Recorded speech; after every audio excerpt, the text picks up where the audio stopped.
അങ്ങനെ രാവിലെ തന്നെ ഇൻ്റർലോക്കിൽ കിട്ടിയ ഒരു പണിയാണ് ഇപ്പോൾ നമ്മളിവിടെ ചെയ്തുകൊണ്ടിരിക്കുന്നത്. കാരണം ഒന്നുമില്ല, നമുക്കൊരു കോള് വന്നത് ഇതുപോലെ ഡ്രെയിനേജ് ബ്ലോക്കായി എന്ന് പറഞ്ഞൊരു കോള് നമ്മളങ്ങ് വന്ന് നോക്കിയപ്പോൾ ഇവിടെ ഫുള്ള് ഇൻ്റർലോക്കിൻ്റെ വർക്ക് നടന്നുകൊണ്ടിരിക്കുന്നത്. ഇവിടെ എല്ലാം ഇട്ടതാണ്.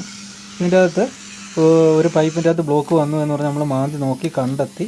ഇത് നോക്കിയപ്പോൾ ഇവിടെ 5 പൈപ്പുകളാണ് പോകുന്നത്. 4 ഇഞ്ചിൻ്റെയും 2.5-യുടെയും 2 ഇഞ്ചിൻ്റെയും പോകുന്നത്. ഇതിൽ ഒരു പൈപ്പ് പൊട്ടിയതാണ്. പക്ഷേ നമ്മൾ മാന്തി നല്ല നോക്കിയപ്പോഴാണ് മനസ്സിലായത് ഇതിൽ 4 പൈപ്പും പൊട്ടിയതാണ്. ഒരു പൈപ്പ് മാത്രമേ ഉള്ളൂ പൊട്ടാഞ്ഞത്. ഇതൊന്നെങ്കിൽ ഇത് ലെവൽ ചെയ്ത സമയത്തോ അല്ലെങ്കിൽ JCB ഹിറ്റാച്ചി എന്തെങ്കിലും കയറിയ സമയത്തൊക്കെ പൊട്ടിയതാണ്. ഇപ്പോൾ ആരും ശ്രദ്ധിച്ചില്ല. അങ്ങനെ നമ്മളാണ് ഇതുപോലെ ക്ലിയർ ചെയ്ത് അടുത്ത പൈപ്പ് ഇട്ട് ജോയിൻറ്റ് ചെയ്ത് കപ്ലിംഗ് ആക്കി നമ്മളിട്ട് സെറ്റാക്കി വെച്ചിട്ടുണ്ട്. എല്ലാ പൈപ്പും പൊട്ടിച്ച് ഒരു പൈപ്പും മാത്രമേ ഉള്ളൂ പൊട്ടിപ്പോകാത്ത. ബാക്കിയെല്ലാം നമ്മൾ പൊട്ടിയതെല്ലാം നമ്മൾ ഒട്ടിച്ചു. 10 മീറ്റർ ദൂരെയാണ് ഒരു മാൻഹോൾ ഇരിക്കുന്നത് നമ്മളപ്പോൾ അതുകൊണ്ട് അവിടുന്ന് വെള്ളം ഒഴിച്ച് നോക്കി നമ്മുടെ ക്ലിയർ ആയിട്ടാണ് ഇവിടെ സാധനം എത്തിയിട്ടുണ്ട്. അപ്പം നമുക്ക് ഇന്ന് കിട്ടിയ ഒരു ദിവസത്തെ ഫുൾ പണിയായിരുന്നു, ഇതിൻ്റെ പുറകിലായിരുന്നു. അങ്ങനെ നമ്മളെല്ലാം ക്ലിയറാക്കി സെറ്റാക്കി